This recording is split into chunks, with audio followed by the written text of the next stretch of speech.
Hello, my name is Elizabeth Stanway, and I'm an astronomer and physicist who enjoys reading and watching science fiction. In my Cosmic Stories blog, I explore the connections between the two, looking at the history of how science is represented in science fiction, and at the way fiction can inform the way contemporary science is understood by society as a whole. In this video, I'm going to explore one of my earlier blog entries and consider why humans may use sledgehammers to crack nuts.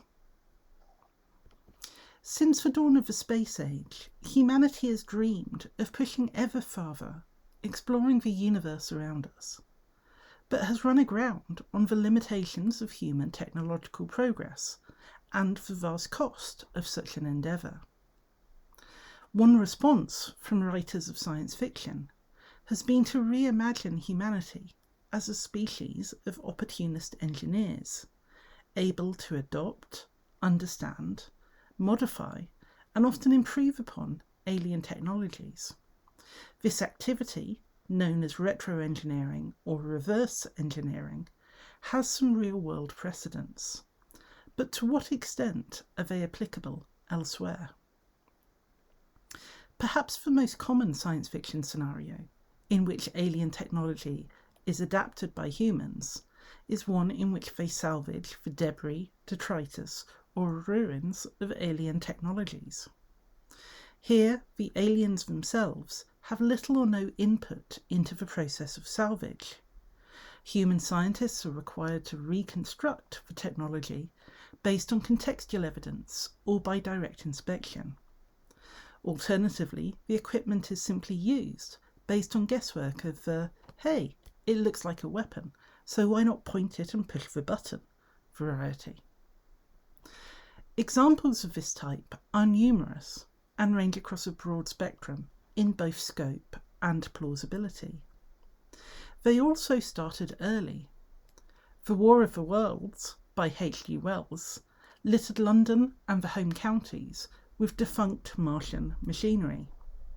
Some latter-day sequels have extrapolated human attempts to use this debris into a full steampunk alternate history, notably the Scarlet Tracer's graphic novel series.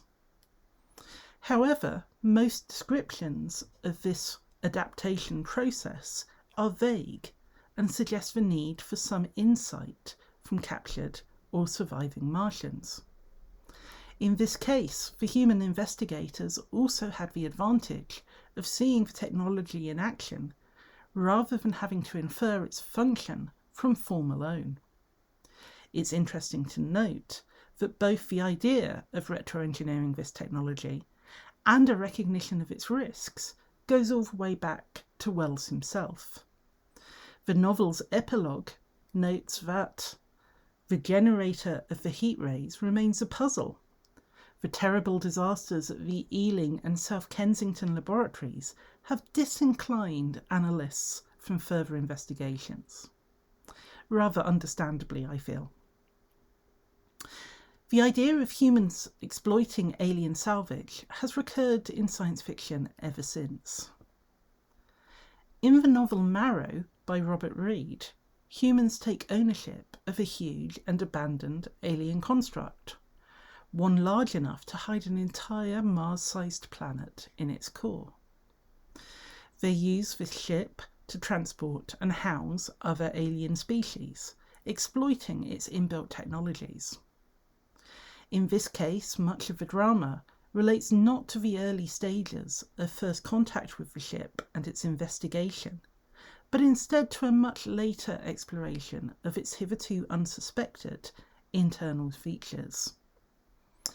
Reed takes a less scientifically rigorous approach to creating his world than earlier authors such as Wells, but instead focuses on exploration of a culture that has grown up under the influence both of human-developed near immortality and of alien technology.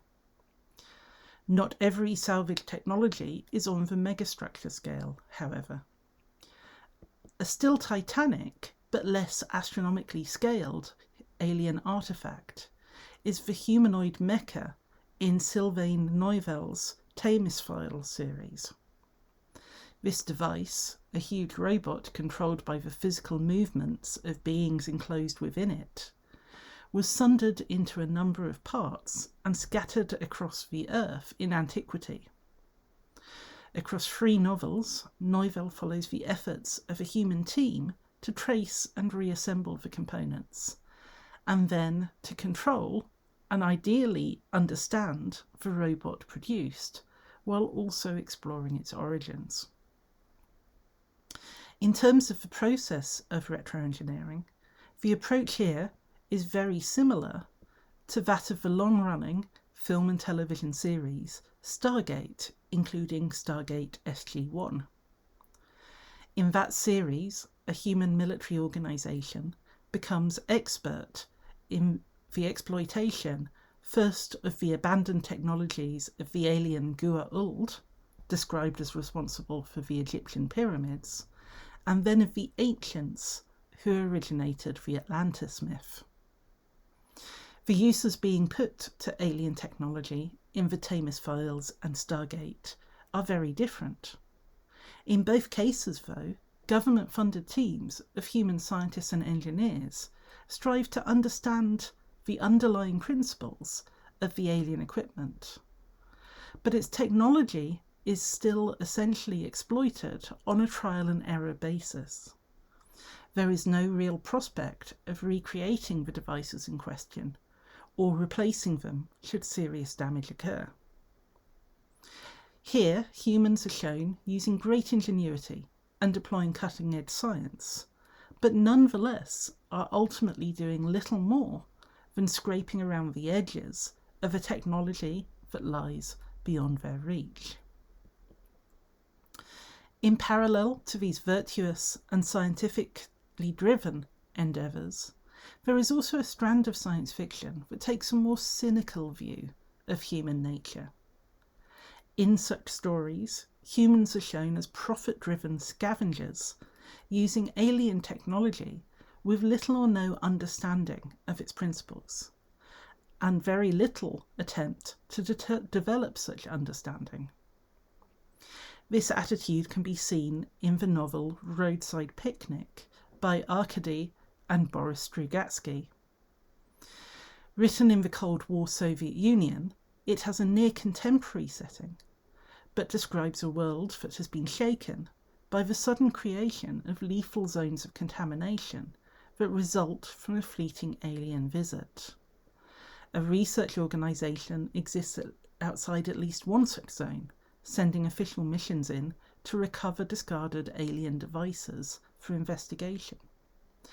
But there is also a thriving black market, which inspires illegal stalkers to make dangerous and often fatal trips into the zone in search of alien equipment. Unlike many of the other examples mentioned thus far, this book includes detailed and explicit discussion of both the practical and philosophical aspects of this situation. As one character notes, "We've found a great many marvels.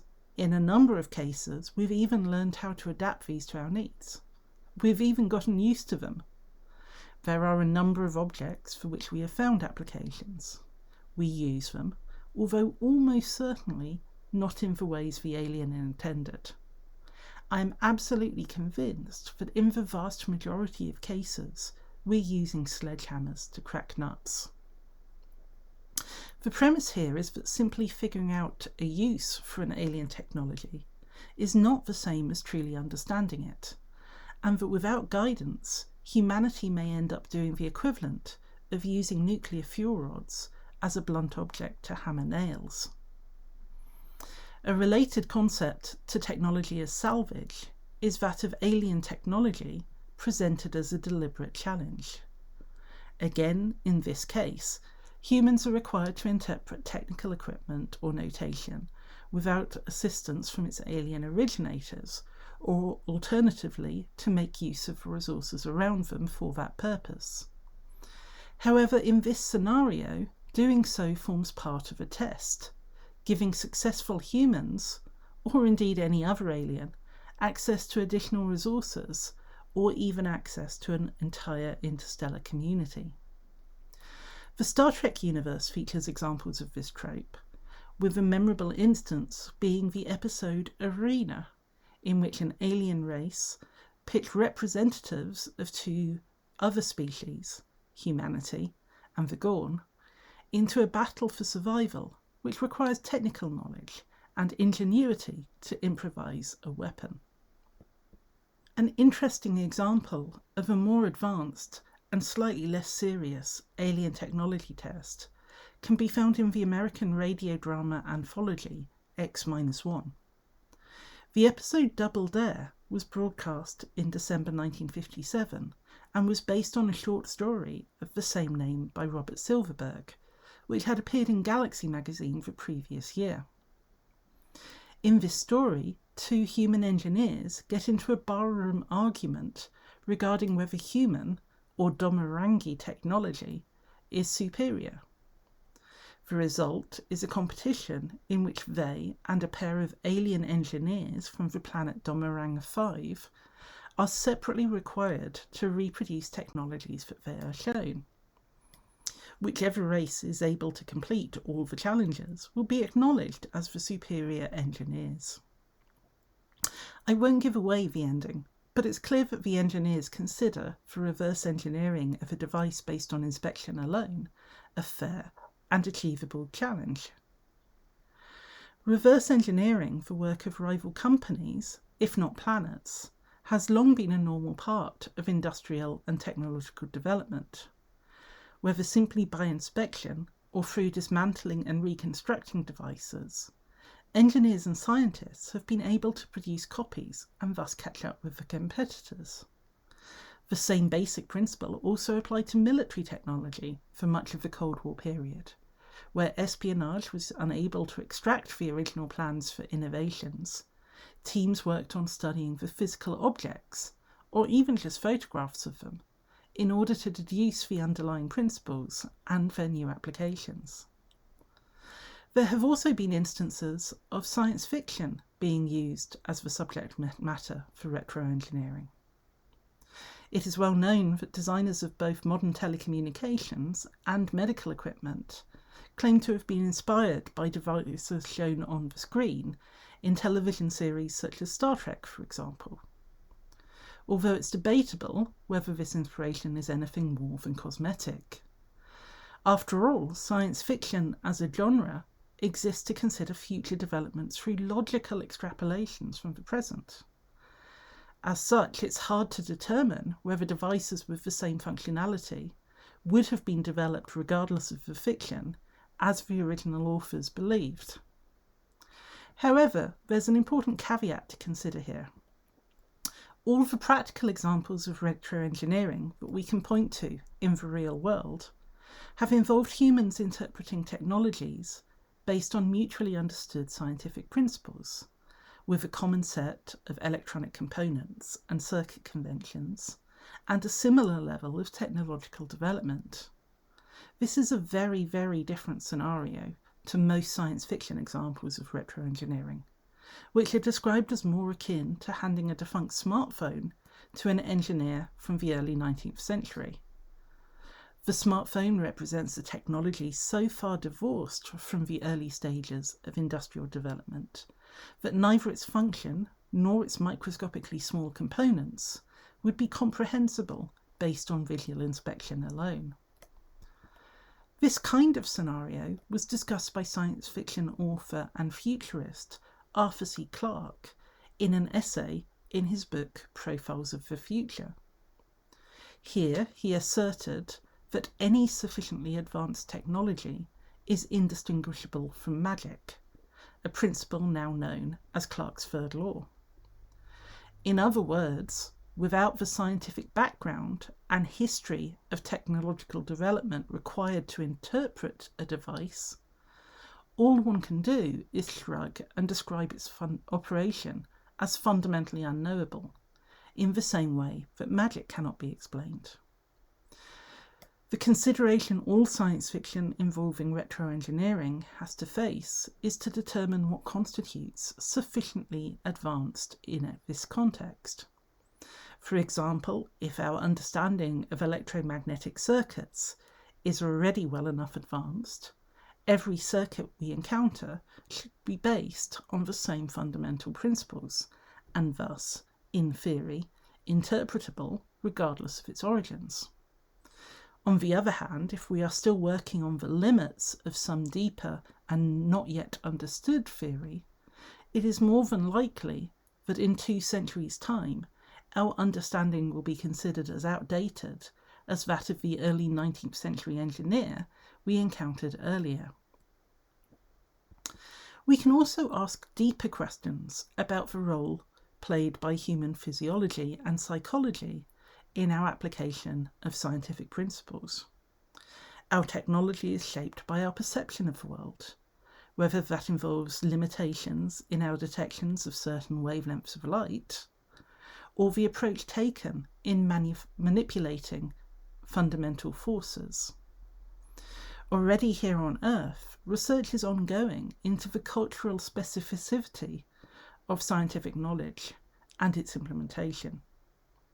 This suggests that even between cultures of beings with the same physiognomy, the same physical makeup, psychological differences can prove a real and ongoing barrier to understanding. A truly alien technology may be built from an entirely different perspective and even contain components whose existence we are entirely unable to perceive or to grasp conceptually. It could lie not just temporarily out of our reach, but forever so. We shouldn't underestimate the ingenuity of human engineers. Reverse engineering is not only possible, but has been demonstrated many times. However, we must recognise that the optimism of some stories, such as Silverberg's Double Dare, may overlook the extent to which alien technology, if any exists, may lie beyond our reach. The prevalence of such stories in science fiction literature and television may speak more to the supreme confidence or even arrogance of modern Western scientific culture than to reality. In truth, any attempt we make to exploit such technology may well be equivalent to ancient sorcerers calling upon capricious demons in order to solve their problems, and could indeed be an example of using sledgehammers or nuclear reactor fuel rods to crack nuts.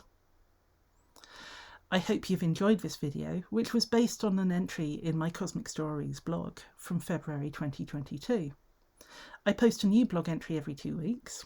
If you'd like to read more or find directions to some of the sources mentioned, the link to this blog entry is in the description, and I'm always happy to listen to any comments.